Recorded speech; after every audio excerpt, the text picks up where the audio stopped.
In July 1950, two American Bazooka teams fired 22 rockets at advancing North Korean tanks, scoring at least 6 direct hits, and watched every shot fail to penetrate. Moments later, nearly every crew was dead or wounded. Commanders kept sending teams into point-blank range, hoping obsolete weapons might work against Soviet armor. 70% did not survive.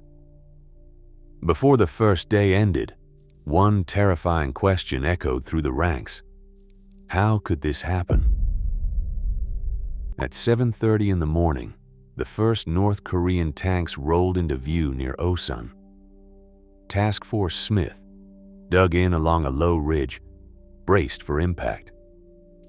Among the 540 men, only 2 Bazooka teams prepared to face the approaching column of 33 T-34 tanks. Each team carried the standard M9A1 launcher and a total of 22 rockets, every round they had for the entire battle. By 9 in the morning, the tanks closed to within 30 yards. The first Bazooka team fired, aiming straight at the lead tank's hull. The rocket struck the sloped armor and sparked off, leaving only a scorch mark. Both crews kept firing, reloading in plain sight as coaxial machine guns swept the ground around them.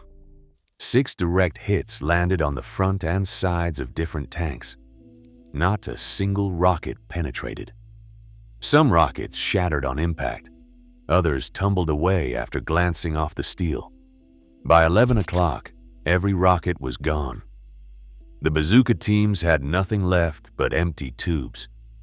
North Korean infantry advanced behind the tanks, pouring automatic fire into the American positions.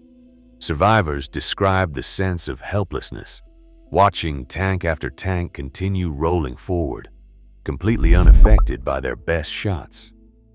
The order to withdraw came at 11:30. The ridge was abandoned under fire.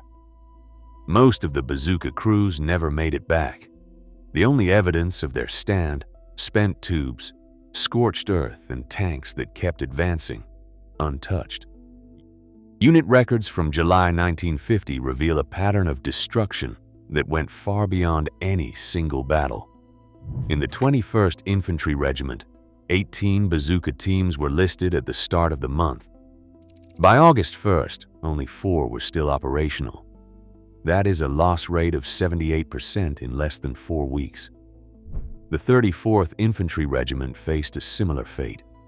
22 Bazooka teams entered combat between July 5th and July 25th.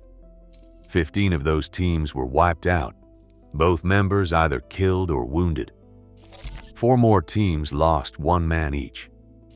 Only 3 teams from the original roster survived intact. The result was a 68% complete loss rate, with more than 80% of all Bazooka crewmen killed or wounded in those first weeks. These numbers were not isolated to a single clash or unlucky day.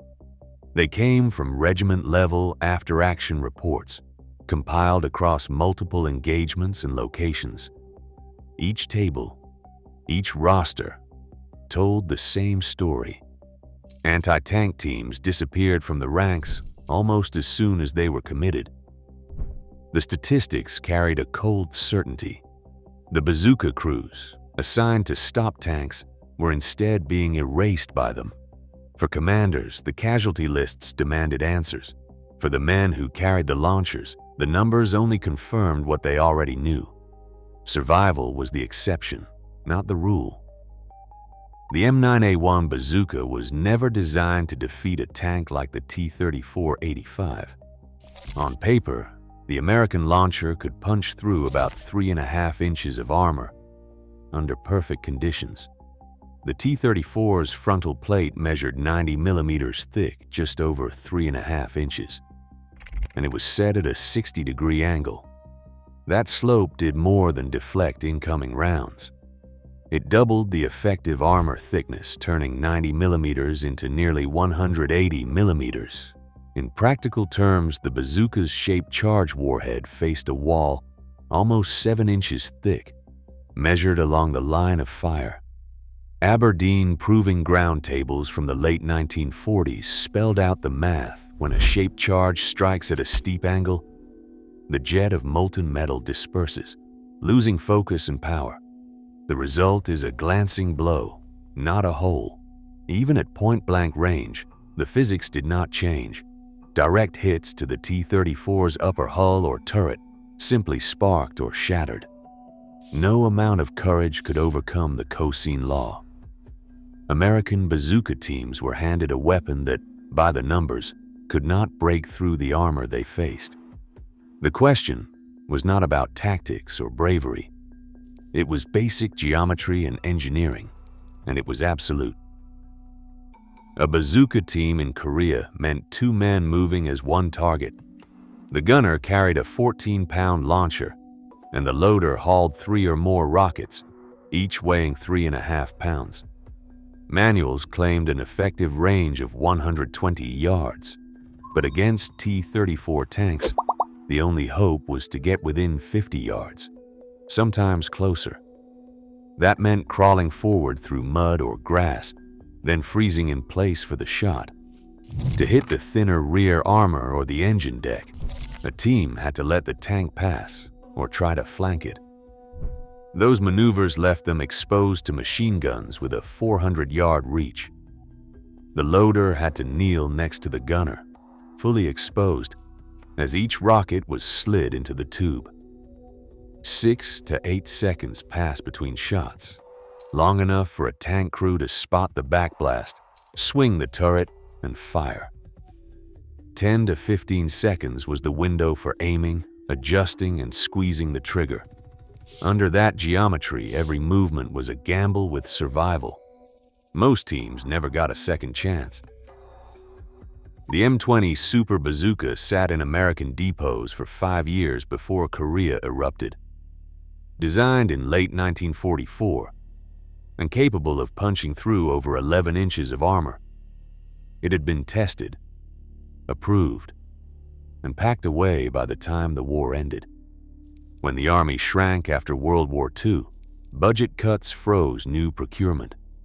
Ordnance memos from 1947 and 1949 prioritized surplus disposal over fielding the new weapon, arguing that no likely enemy justified the expense. As a result, frontline units in Japan kept the old 2.36-inch launchers, while hundreds of M20s gathered dust in stateside warehouses, coated in thick layers of cosmoline to guard against rust. The first weeks of the Korean War forced a scramble. After reports from Osan and Daejeon, urgent cables crossed the Pacific.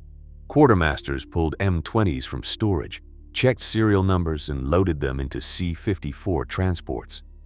Crates arrived in Busan by mid-July, some still sticky with preservative, their instruction sheets yellowed from years in the dark.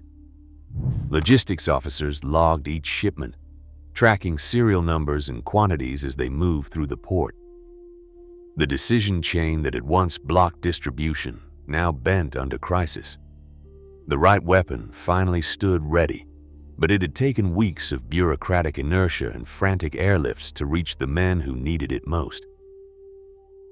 On July 22, 1950, the 24th Infantry Division finally had the weapon it needed.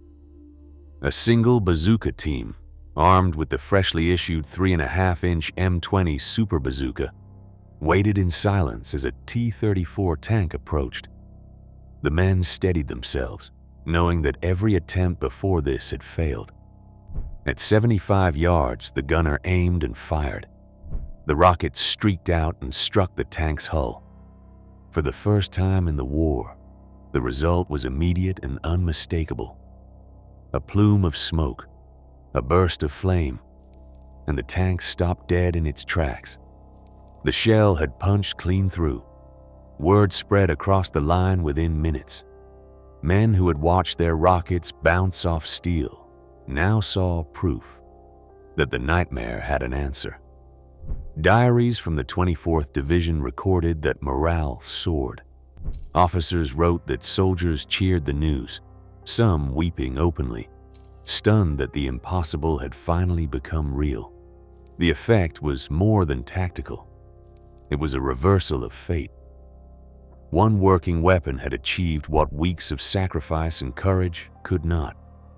For the survivors, it was clear. The deaths of so many Bazooka teams had not been inevitable. The right tool had simply arrived too late. Every modern conflict still tests whether soldiers have the tools they're promised. In 2024, military procurement delays and equipment mismatches remain headlines, not history. When weapons fail, it's trust and lives that are lost first. The lesson is simple. Battlefield readiness is never just a matter of hindsight. Thanks for watching.